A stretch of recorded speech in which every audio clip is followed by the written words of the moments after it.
Joseph, thank you so much for your time. Today we've received what we think is very big news. You have stepped down as chairperson of Safaricom. Your statement indicates that you wish to devote more time to Safaricom's venture into Ethiopia. Considering how long and what you have done for Safaricom, just how crucial is Ethiopia as part of your legacy? If you remember, I took on the reins of chairman of Safaricom just after I stepped down as CEO, temporary CEO of Safaricom after Bob's passing. So it was when I stepped down, Peter Ndegwa was coming in, and I agreed with the board and the government that I would take on the role as chairman of Safaricom to guide Peter through through the initial stages. He was brand new to the industry, and of course I knew Safaricom extremely well, and I would take on the role of chairman of Safaricom. And my intention was always at that point was it would not be a long tenure as chairman. It was always going to be 2 to 3 years, and then I would step down as chairman, because first of all, I'm not a natural chairman. So anybody who knows you will tell you that I'm not the greatest tactful person in the world. I'm not very diplomatic. I'm more a doer and ordering people about and trying to build consensus around the table and things like that. So it was, for me, it was just a short 2-year or 3-year assignment. Ethiopia came along 1 year after I took on the role as chairman. And Ethiopia is a brand new greenfield opportunity. And it's against a very formidable competitor. In my career, my long career, I have built at least 4 new mobile networks, greenfield companies from the ground up, probably from the start. So I have a lot of experience in doing this. And I feel and still feel that my experience in having done this would be very valuable in making sure we don't repeat the mistakes that I made before or others have made. And I thought it was very important from Safaricom's point of view, because it is very new for Safaricom. We're not an international player, as you know. It has always been others who've done that. It's our first international foray, and I want to make sure it's successful as much as I possibly can. So I feel very much an obligation to provide the assistance and guidance in Ethiopia. And that's really one of the reasons why I stepped down. Now, as chairman of Safaricom over the last year, I spent quite a lot of time in Ethiopia together with Peter Ndegwa, the CEO. But as chairman, you are somewhat restricted in how much free time you can give. You know, you have lots of other obligations. And so I thought this might be the right time to do that while we're coming up to the crucial launch of our operation in Ethiopia and its first year of operation. So that's one of the reasons why I stepped down, as you know.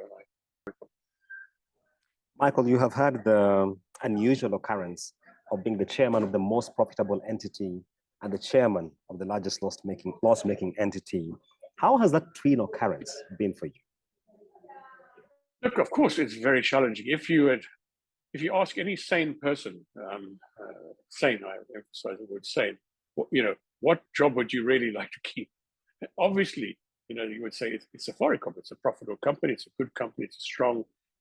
It's involved in many things, many corporate activities. Kenya Airways is the opposite. But for me, when I took on the role at Kenya Airways, I really didn't know the situation at Kenya Airways, what the financial structure was like.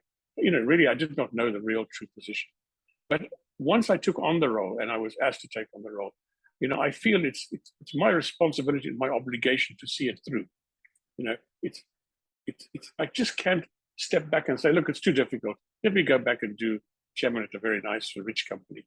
I think I have this obligation, not to me, to Kenya Airways, to its staff, and to the country. And I don't want it sounds very glib in what I say. It sounds like I'm running for election now.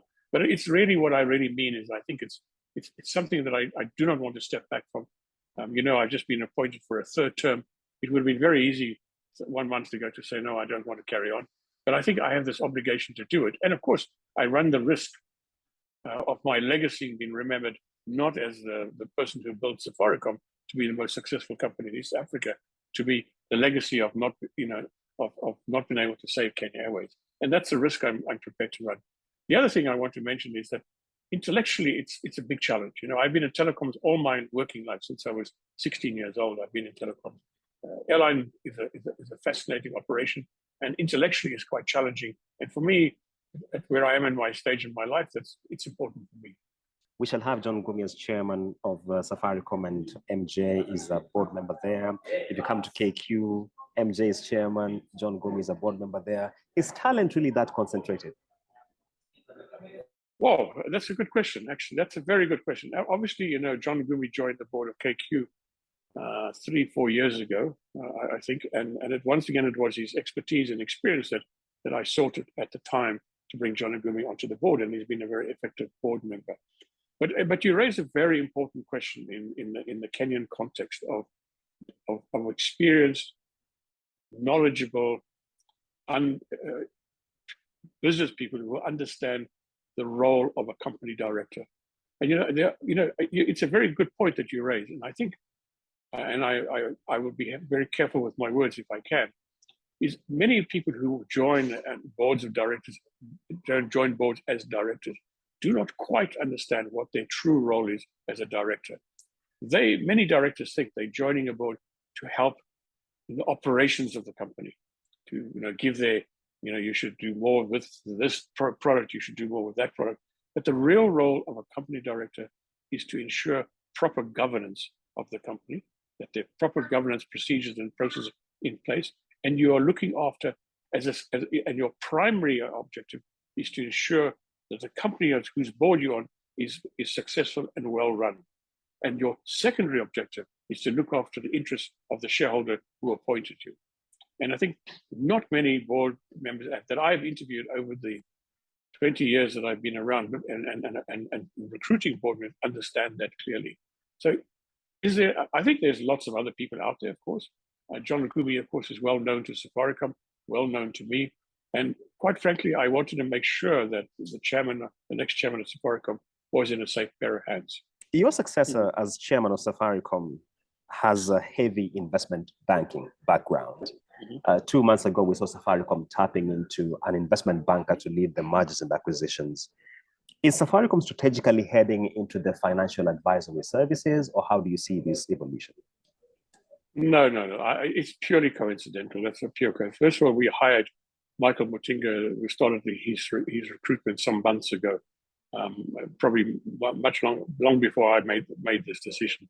And Michael Mutinga is he's a banker, but he also brings the M&A skills to the company that we really need. Bringing John into the company is purely not for his banking experience. It's for his overall experience in corporates, in dealing with difficult companies. As you know, he's the chairman of some challenged companies as well. And we brought. Let me not say I chose him because that's too much to say that.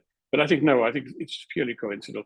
I think John will bring some other general experience as a seasoned veteran to come and head chair Safaricom.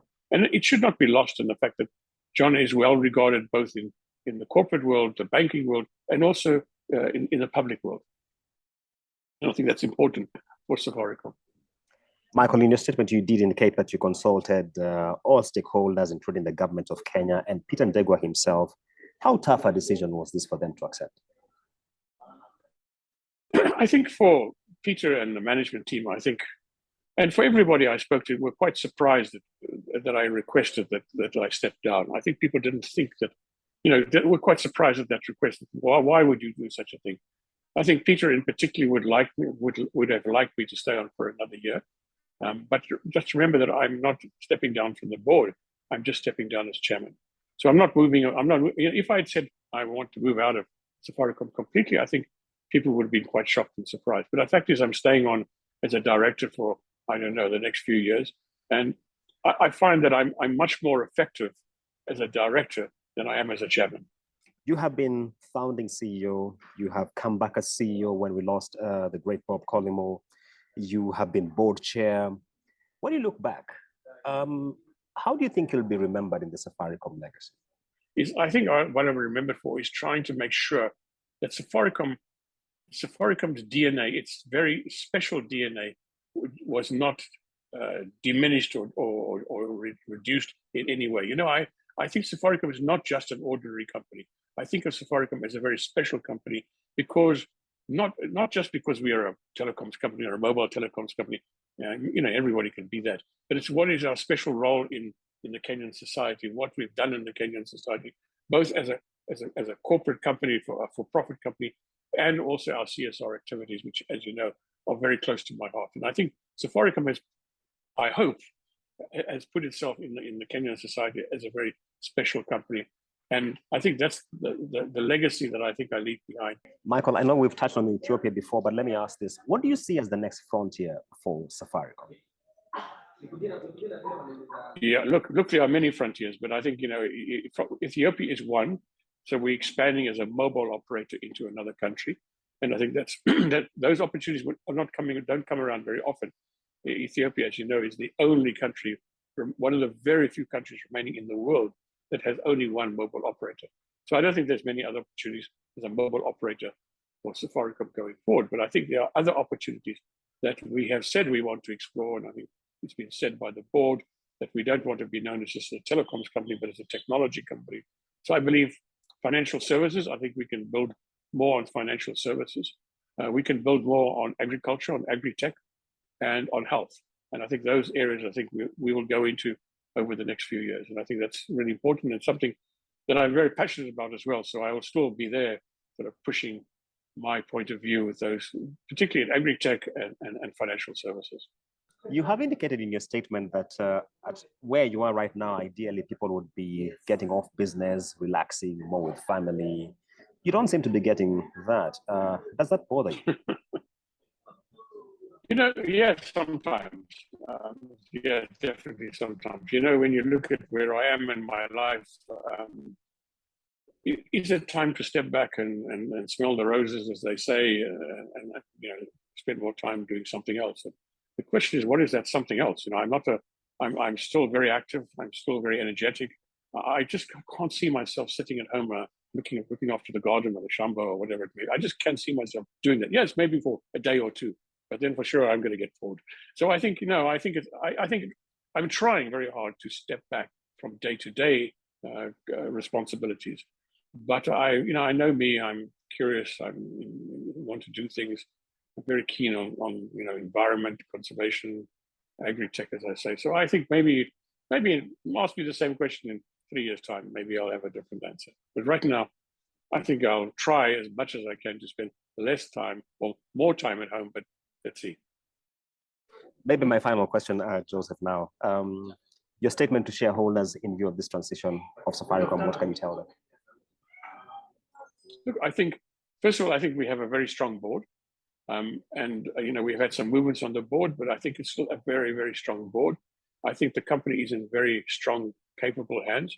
And once again, you have a strong board that can have the overall guidance, the strategic direction, and the governance. And I think shareholders can rest assured that we're still going in the right direction.